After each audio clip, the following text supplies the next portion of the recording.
let's talk about your journey. You chose to share your story in New York Times. How did that come about?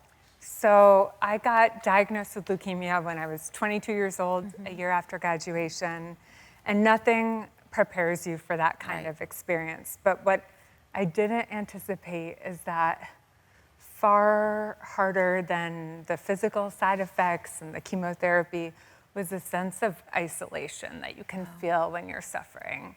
And I struggled to find stories of young people dealing with illness. I spent the better part of that first year in the hospital, and I was really wanting to find language to talk about what was happening. And so that summer, after I spent much of it trying to set a world record for the number of Grey's Anatomy episodes watched consecutively, I was like, I need to figure out what I can do from bed that makes me feel connected to the outside world.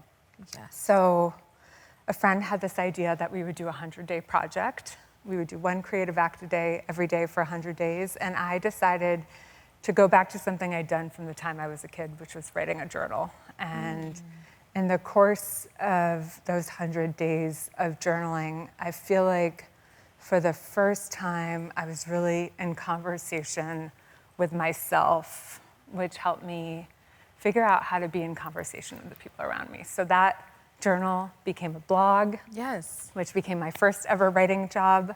Life Interrupted, the column in the New York Times. But as you know, Toni Morrison, the great Toni Morrison said, if there's a book you want to write and it doesn't exist yet, then you must find it. Wow.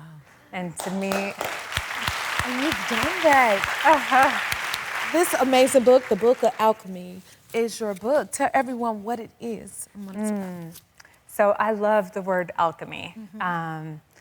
You know, it's this idea that you can take something considered worthless like lead and transform it into something precious like gold. And to me, that's the invitation when you're faced with a life experience or a twist of fate that brings you to the floor. You have to figure out how to alchemize it. Yes. How to transform that pain into purpose, to give it form, to give it meaning. And that's all you can do. And for me, that's my way of taking the power back when I feel like I don't have agency. Yes. So, And you're inspiring so many others to do the same. And I love you have the companion journal, the Alchemy Journal. You see this? This is amazing. thank you. And did it start like a community of it with others? Tell us about that. Yeah, so the book has 100 prompts, journaling prompts from some of the most creative and inspiring people I know. And what I didn't expect is that people would take this book, which is about, you know, the art of journaling, and turn it into a communal act.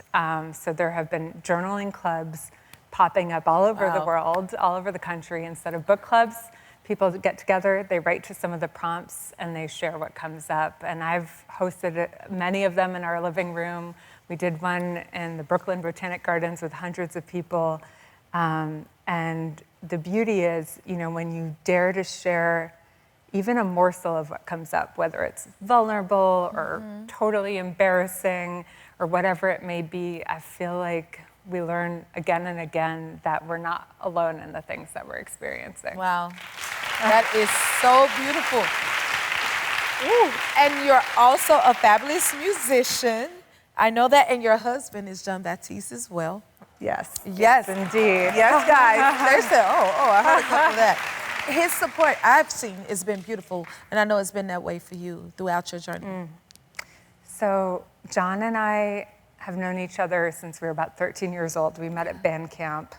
We were friends for more than a decade before we became more than friends.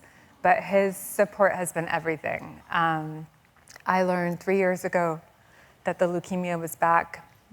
And the day before I was admitted to the hospital, Jon said to me, let's get married. Let's get married today. And I was like, what? And he's like, that's the thing that you do in the face of life's hardships. You double down on love, you double down on joy and connection.